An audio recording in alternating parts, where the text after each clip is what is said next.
Hey guys, welcome back to my channel Technology, and today in this video tutorial I will show you guys how to update PowerShell on your Windows 11 PC or laptop. So you just need to follow me.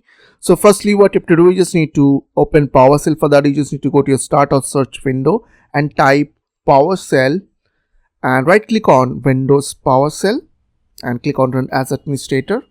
After open PowerShell, you just need to type few commands over here which I'll give you on my video description. So the first command is called to check PowerShell version. For that you just need to type $sign with PS, P in caps, S in caps, version, V in caps, then version, then table, T in caps. And after type this command, you just need to press enter. Now I'll see your PS version over here. So in my case it is 5.1.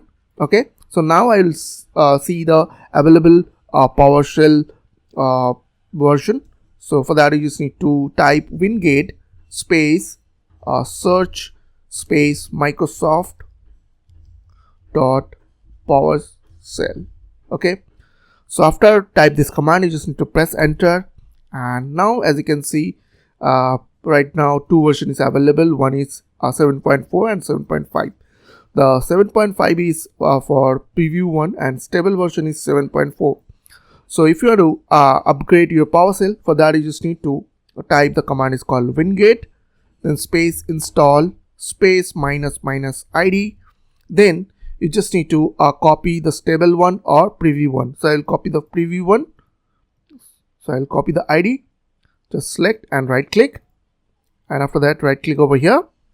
Now you just need to press space, then -- source, then winget. Okay, after that press enter from your keyboard. Now it will take some time to install the new PowerShell, so you have to wait for a few seconds and it will download automatically on your computer. After that you just need to restart your PC.